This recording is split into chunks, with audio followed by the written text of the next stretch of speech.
Televisión Legislativa presenta TVL Noticias, emisión central, con Mariela Logroño.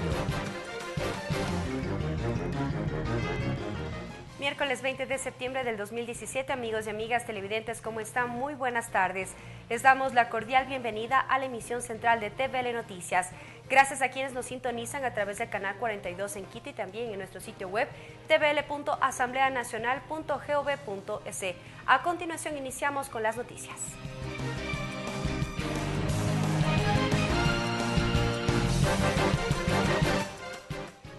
Los asambleístas del Movimiento Alianza País y sus aliados propondrán preguntas al presidente de la República para la consulta popular. La noche de este martes, los legisladores se reunieron a puerta cerrada para definir los temas. Ricardo Bravo estuvo en la cobertura y nos tiene más detalles. Adelante. Un paquete de entre 8 y 10 preguntas prepara el Movimiento Alianza País y sus aliados para entregar al presidente de la República, Lenín Moreno, para la consulta popular. Así lo anunció el presidente de la Asamblea, José Serrano, luego de la reunión de los legisladores que duró más de 2 horas. El enfoque de estas preguntas que hemos trabajado como bloque es relacionado a los temas de producción y economía, a los temas sociales y a los temas de reforma política.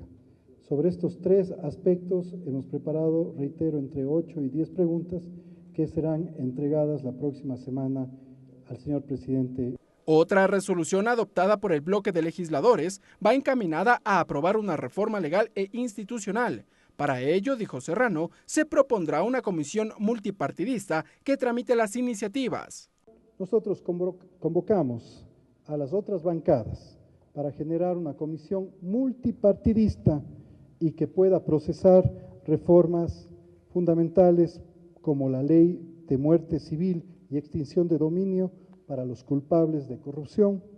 De acuerdo a Alianza País, por lo menos 7 leyes serán sujetas a reformas.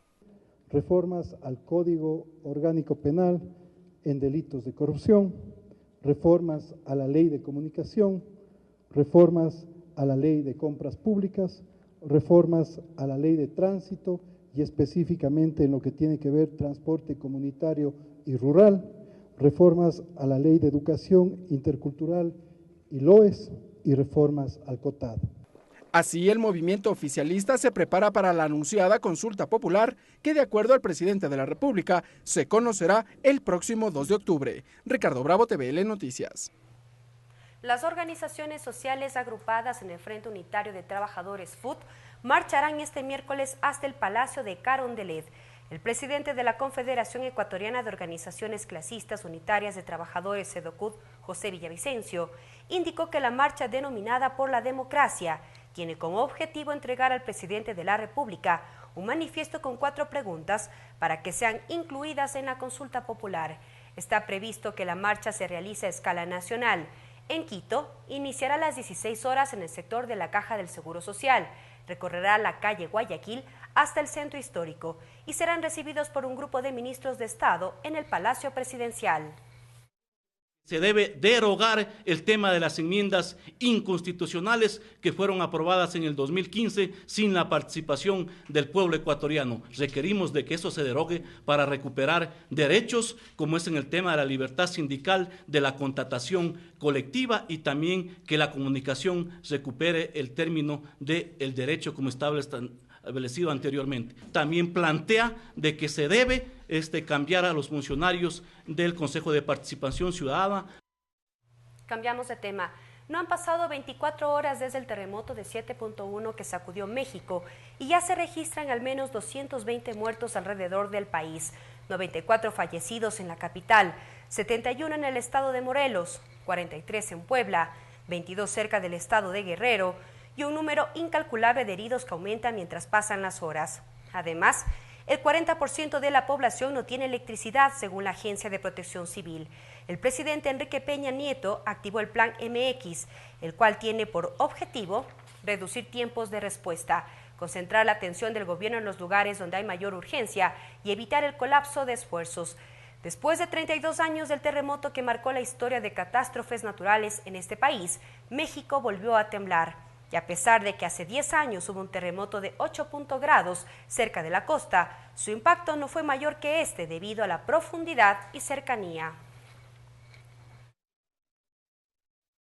Pues está muy cabrón. Este martes, por unanimidad, el Pleno de la Asamblea aprobó el proyecto de resolución de solidaridad con los damnificados por el huracán Irma y el terremoto registrado en México el pasado 8 de septiembre. Les tenemos los detalles.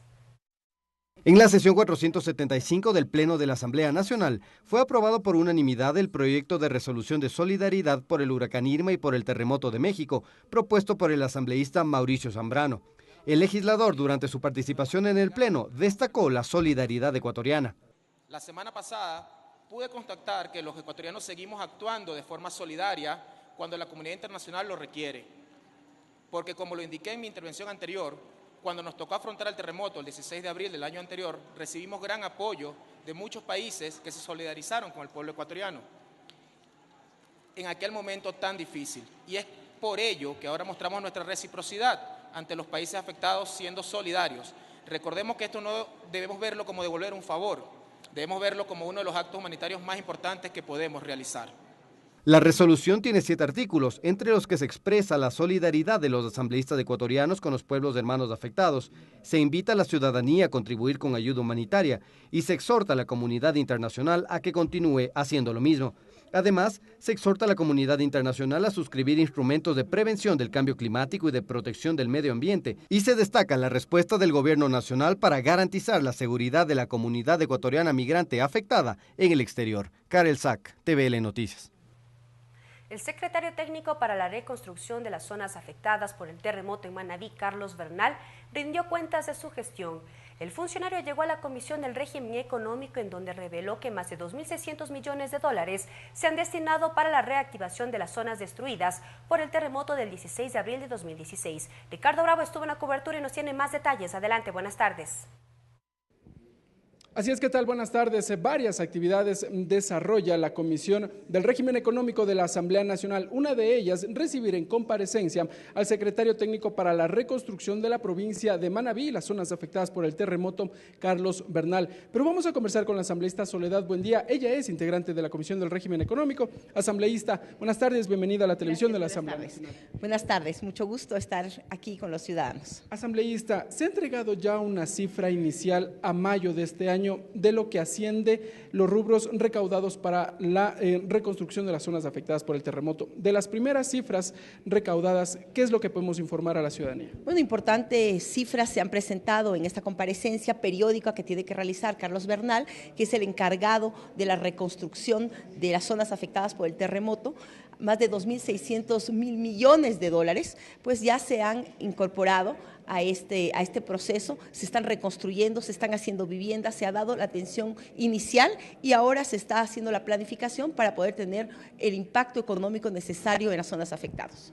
De estos rubros, ¿a cuánto asciende la recaudación total por la Ley de Solidaridad, normativa que fue aprobada por la Asamblea Nacional? Normativa que fue aprobada y que permitió un flujo importante de recursos. El 56% de los recursos son de esta normativa, que recalco, no fue aprobada por todos los asambleístas. Aquellos asambleístas de oposición que hoy en esta comisión generan críticas, pues se opusieron a darle la solidaridad a los afectados por el terremoto, se opusieron a Manabí y se opusieron a Esmeraldas. ¿La reconstrucción de las zonas afectadas será por un tiempo determinado o continuará a lo largo del tiempo hasta que todas las zonas queden evidentemente reconstruidas? Bueno, continuará, la reconstrucción es un tema muy complejo, son 3 años que se ha planteado la reconstrucción. Aquí tenemos que realizar el tema de dinamización económica porque la generación de empleo es fundamental para esta reconstrucción. Gracias, asambleísta Soledad Buendía, integrante de la Comisión del Régimen Económico. Nos informaba entonces algunas de las cifras que han sido reveladas por parte de la Secretaría Técnica para la Reconstrucción de las zonas afectadas por el terremoto. Nosotros les tendremos más detalles del desarrollo de lo que lleve adelante la Comisión del Régimen Económico en nuestras siguientes emisiones. Buenas tardes. Gracias, Ricardo, por la información. Es momento de una breve pausa, pero al volver les tendremos información de cómo se llevó a cabo el inicio del primer debate del proyecto de reformas a la Ley de Educación Superior. Ya regresamos. Regresamos con TVL Noticias, emisión central, luego de la siguiente pausa promocional.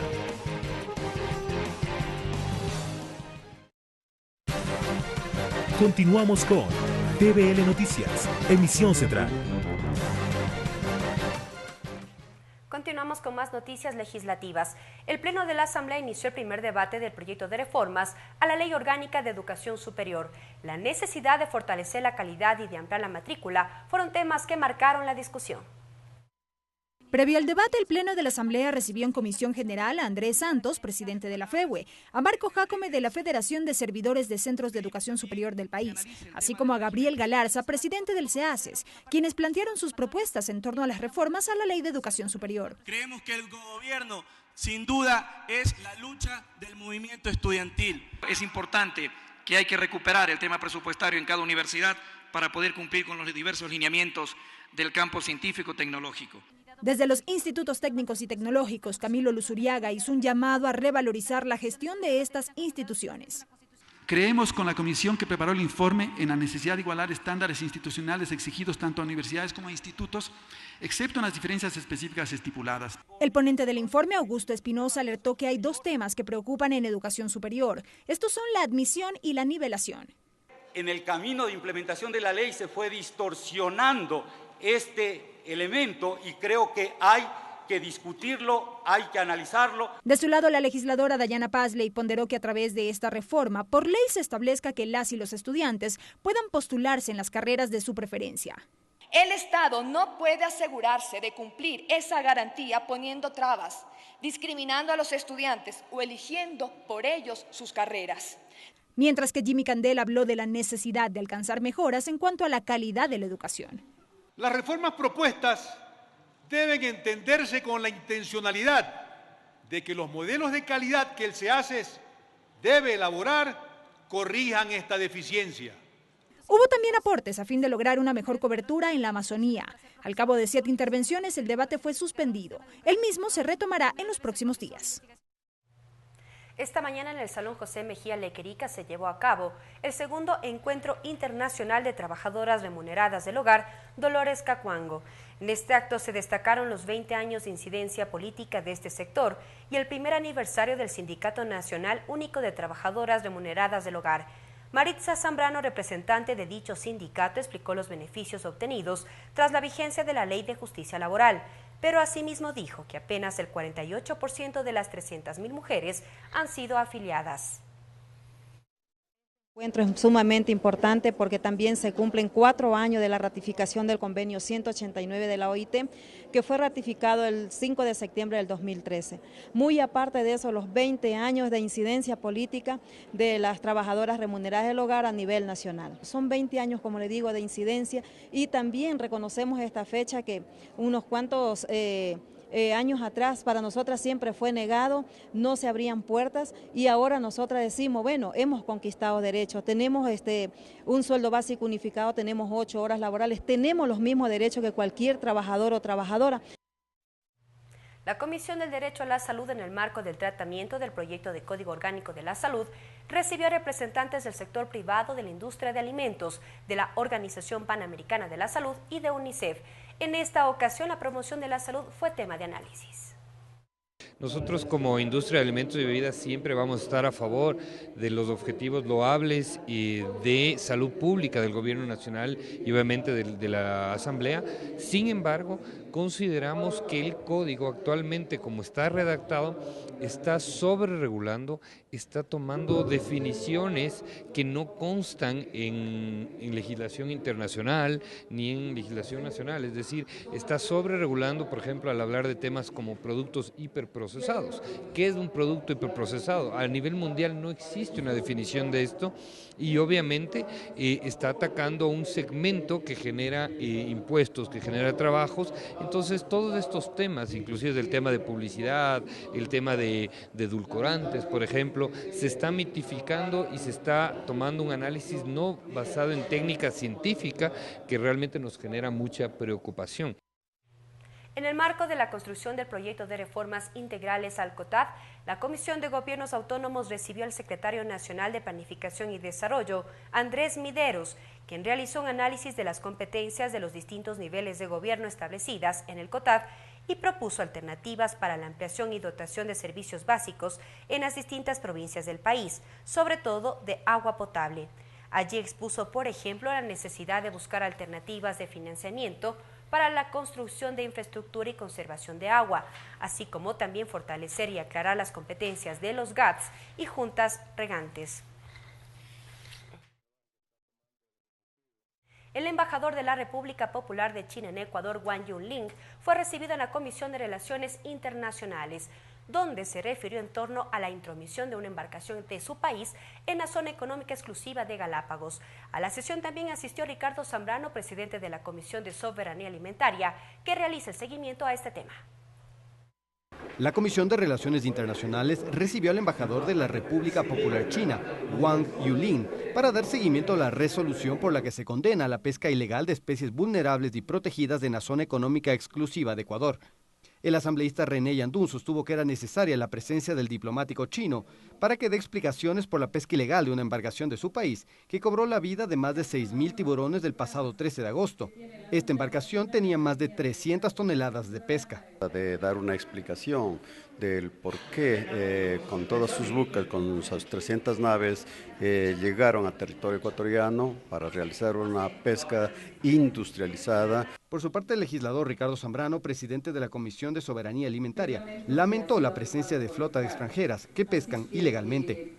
No puede ser posible que en nuestro país hayan flotas tan grandes de barcos extranjeros, obviamente capturando nuestros recursos en zonas prohibidas.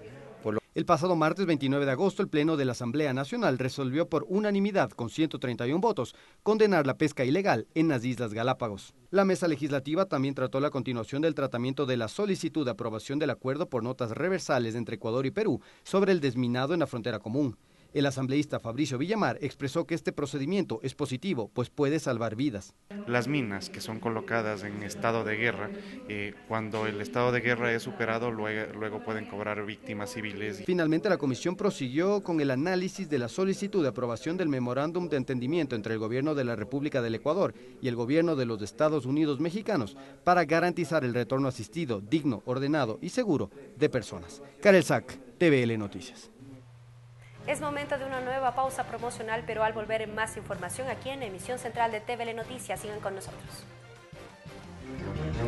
Regresamos con TVL Noticias, Emisión Central, luego de la siguiente pausa promocional.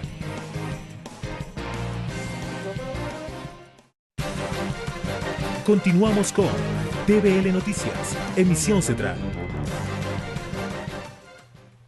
Gracias por continuar en nuestra sintonía y en más noticias. La Comisión de Participación Ciudadana analizó el proyecto de ley para la aprobación y extinción de personas jurídicas de derecho privado con finalidad social sin fines de lucro. Más detalles con nuestra compañera María Fernanda Medina. Buenas tardes. Gracias, ¿qué tal? Muy buenas tardes. Así es, hoy la Comisión de Participación Ciudadana analizó dicho proyecto, pero para hablar más acerca de este tema está con nosotros el integrante de dicha mesa, el asambleísta Eddie Peñafiel, a quien le consultamos, asambleísta, un poco para recordar y para que el amigo televidente conozca en qué consiste este proyecto que se debate al interior de la Comisión de Participación Ciudadana. Bueno, vale indicar que nosotros dentro de la Comisión de Participación Ciudadana, en el Código ya de Participación Ciudadana, habíamos excluido un capítulo que tenía que ver o tenía relación al tema que estamos tratando el día de hoy, que se lo ha enviado por separado, lo que es la conformación y extinción de organizaciones sociales.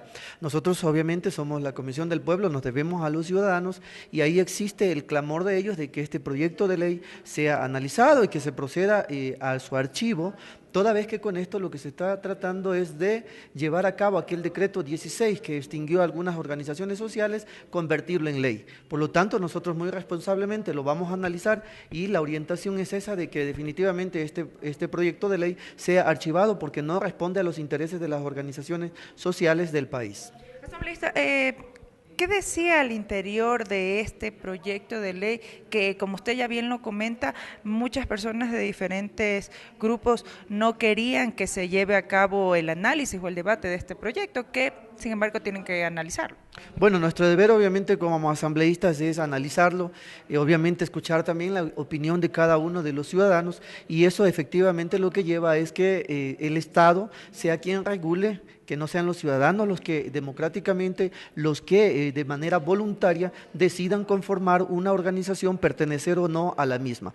Tenemos un ejemplo que a través del decreto 16 se quitó la personería jurídica a la Unión Nacional de Educadores, y por ello es que nosotros estamos, y no solamente a la Unión Nacional de Educadores, sino a otras organizaciones más, y por ello es que estamos ya, si se puede decir, al haber escuchado a los ciudadanos, con una opinión de que este proyecto de ley sea archivado. Posteriormente quizás recibirán a otros grupos que no estén a favor de este proyecto.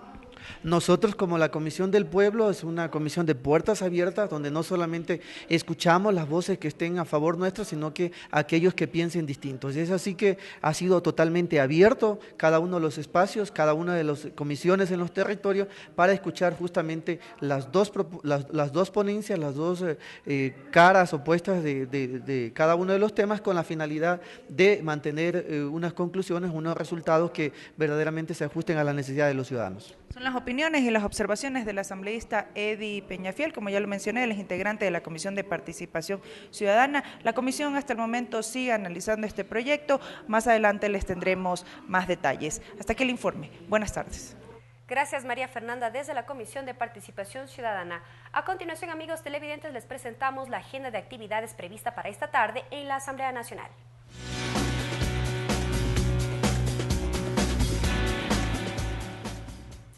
A las 14 horas, sesión de la Comisión de los Derechos de los Trabajadores. Primer tema, reflexiones sobre derechos económicos, trabajo, seguridad social y género, con la experta Corina Rodríguez Enríquez, PhD, especialista de la ONU Mujeres, de conformidad al Plan de Acción basado en el Reporte Progreso de las Mujeres en América Latina y el Caribe. Un segundo tema, tratamiento del proyecto de ley orgánica de licencias y permisos para trabajadoras y trabajadores públicos y privados y servidoras y servidores públicos para el cuidado corresponsable, ley de conciliación del trabajo y la vida familiar, esto en el cuarto piso del Palacio Legislativo. 15:30, sesión de la Comisión de Soberanía Alimentaria para recibir a Verónica Espinosa, ministra de Salud, quien se referirá a la implementación de políticas públicas de primera infancia y sobre los programas de salud y nutrición infantil para garantizar a los niños y niñas el acceso a alimentos oportunos, sanos e inocuos, enfocados en la seguridad y soberanía alimentaria. También recibirá a Iván Espinel, ministro de Inclusión Económica y Social, quien se referirá sobre la implementación de políticas públicas de primera infancia y los programas de nutrición y alimentación dirigidos a los infantes en los centros infantiles del Buen Vivir, su influencia para garantizar el consumo de alimentos sanos e inocuos para seguridad y soberanía alimentaria y los resultados para disminuir la desnutrición infantil. También la comisión recibirá a Sara Oviedo Fierro, coordinadora de la Comisión Académica de la Red Hemisférica de Parlamentarios y Exparlamentarios por la Primera Infancia, quien disertará sobre la importancia de la nutrición en niñas y en niños en los primeros años de vida para asegurar su desarrollo integral. Esto en el Salón 1, primer piso del Palacio Legislativo. Y así llegamos a la parte final de la emisión central de TVL Noticias. Siguen en la sintonía de la televisión legislativa. Buenas tardes. Televisión Legislativa presentó TVL Noticias, emisión central.